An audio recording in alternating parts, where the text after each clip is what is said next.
Hello అండి. ఇల్లు చూడండి. నేను క్లియర్‌గా చూపిస్తూ రెంట్ ఎంతో చెప్తాను. యాక్చువల్‌గా ఏంటంటే ఈ ఇల్లు మా తెలిసిన వాళ్ళకి కావాలి అని అంటే వెతుకుతున్నాము. అంటే వాళ్ళ మదర్, వాళ్ళ సిస్టర్ ఉంటారంట. జుంబా క్లాస్‌లో నాకు ఫ్రెండ్ తను. ఇంకా ఫుట్‌బాల్‌లో కూడా మా బాబు, వాళ్ళ బాబు సేమ్ ఒకటే బ్యాచ్ ఇప్పుడు ప్రెజెంటు. ఈరోజు ఫుట్‌బాల్ లేదనేసి వాళ్ళ బాబు ఇక్కడ ఆడుకోవడానికి వచ్చాడు మా బాబుతో పాటు. ఇంక తను కూడా మా ఇంటికొచ్చింది.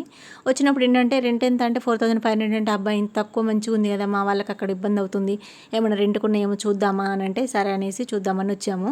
ఇది డబుల్ బెడ్‌రూము. సో ఇదంతా హాలు. టీవీ పాయింట్ ఇక్కడ ఇచ్చారు. ఇంకా ఇది కొంచెం ప్లానింగ్ డిఫరెంట్‌గా ఉంది. ఇది వెస్ట్ ఫేస్ హౌసు. మా దగ్గర మేము ఉంటున్న హౌస్ కూడా వెస్ట్ ఫేసే కానీ కింద డబుల్ బెడ్‌రూమ్ వేరేలాగా ఉంది ప్లానింగు. ఇంకా నెక్స్ట్ ఇదేమో మాస్టర్ బెడ్‌రూము. హాల్ అయితే చాలా పెద్దగుంది. ఇంకా ఏ బెడ్‌రూమ్‌కి ఆ బెడ్‌రూమ్ సపరేటు వాష్‌రూమ్ అయితే ఉన్నది. మనకేంటంటే సపరేట్‌గా కాకుండా ఇంకా బయట కూడా ఇంకొక వాష్‌రూమ్ ఉన్నది మనకి బాత్రూము. సో వాటర్‌కైతే ఏ ఇబ్బంది లేదు. సాగర్ వాటర్ వస్తాయి. సపరేట్ బోర్ ఉన్నది. ఇంకా ఏంటంటే సెక్యూరిటీ పరంగా కూడా ఏ ఇబ్బంది లేదు. గేటెడ్ కమ్యూనిటీ కాబట్టి సెక్యూరిటీ ఉంటది. 24 అవర్స్ సీసీలు కూడా ఉంటాయి ఇక్కడ. సో ఇదంతా మాస్టర్ బెడ్‌రూము. నాకేంటంటే ఇక్కడ బెడ్‌రూమ్స్ కొంచెం ప్లానింగ్ ఎందుకో ఇలా ఉండకపోతే బాగుండనిపించింది. మా దగ్గర ఉన్న ప్లానింగ్ ఏందంటే బాగుంది. నేను ఉంటున్న బిల్డింగ్ అయితే మాదైతే. కింద ఏంటంటే మాకు ఇక్కడ ఇప్పుడు కిచెన్ దగ్గర ఉన్న రూమ్ ఉంది కదా! Dining area.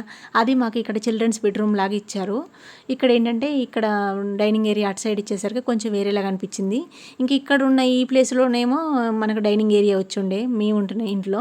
ఇది చిల్డ్రన్స్ బెడ్‌రూము. ఇంకా చిల్డ్రన్స్ బెడ్‌రూమ్‌కి ఇక్కడ సెపరేట్ వాష్‌రూము.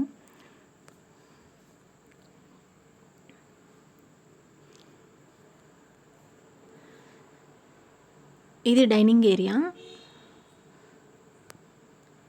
ఇక్కడ మాకేంటంటే ఇక్కడ డైనింగ్ ఏరియాకి చిల్డ్రన్స్ బెడ్‌రూమ్ ఇచ్చి ఇక్కడ కిచెన్ నుంచి అటు సైడ్ మనకు డోర్ ఇచ్చారు. అటు ఇప్పుడు చిల్డ్రన్స్ బెడ్‌రూమ్‌లోకి డైనింగ్ ఏరియా ఇచ్చారు. హాల్‌లోకి మంచిగా క్లియర్‌గా ఉంటది మేము ఉంటున్న బిల్డింగ్‌లో అయితే. ఇక్కడ కిచెన్ మాత్రం చాలా పెద్దగుంది. చూడండి చాలా బారుగా ఇచ్చారు అసలు. ఇంకా పూజా రూమ్ అంటే సపరేట్‌గా అయితే ఏమి లేదు ఆడ. చూశాను నేను. ఇట్లా కనీసం ఒక మందిరం లాగా కూడా అట్లేం కట్టలేదు. ఇంకా డస్ట్ అయితే బాగానే పట్టేసింది. చాలా డేస్ అవుతుందనుకుంటా. మేము రెంట్ చెప్పలేదు కదా! యాక్చువల్‌గా ఏంటంటే తను కాల్ చేసింది రెంట్ ఎంత అనేసి. ఇంకా ఇది ఇండిపెండెంట్ హౌస్. పైన ఓనర్స్ అట్లాంటిది ఏమి లేదు. సింగిల్ ఫ్లోర్ అన్నమాట.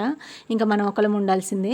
ఇది 12,000 అని చెప్పారు రెంటు. ఇంకా అంత రెంట్ అంటే తను మాకు వద్దులేండి. అక్కడ కూడా గంతే ఉంది కదా అనేసి అనుకోని ఉండే. ఇంకా వాష్ ఏరియా ఉంది బయట. బయట ఒక బాత్రూమ్ ఉంది చూడండి. ఇక్కడంతా ఫ్రీ ఏరియా బాగానే ఉంటది మొత్తం. అండ్ మనకేంటంటే ఎఫర్ట్ పెట్టగలుగుతాం ఇంత అమౌంట్ అని అనుకుంటే అంటే ఇండిపెండెంట్ హౌస్‌లో అయితే ఇంతే ఉన్నాయి ఇక్కడ నాకు తెలిసి అయితే 10,000, 11,000, 12,000 ఇంతే ఉన్నాయి. సో ఎవరికైనా ఓకే అనుకుంటే తీసుకోవచ్చు కానీ అంత వద్దు మాకు 8,000, 7,000 మేము ఉంటున్న బిల్డింగ్‌లో అయితే 8,000, 7,500 కానీ ఇంక ఇవి మాకు 2 ఫ్లోర్స్ కాబట్టి అట్లా తక్కువ ఇచ్చారేమో. ఇంక ఇదైతే 12,000 అన్నారు. తను వద్దులే అనేసి ఇంకా లైట్ తీసుకొని వచ్చేసింది.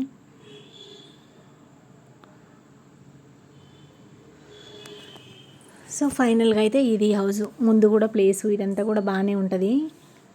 ఎక్కడ ఏ డిస్టర్బెన్సెస్ ఉండదు. నాకు తెలిసైతే బాగుంటది. ఇక్కడ లోపలికనే ఉంది కొంచెం మంచిగా.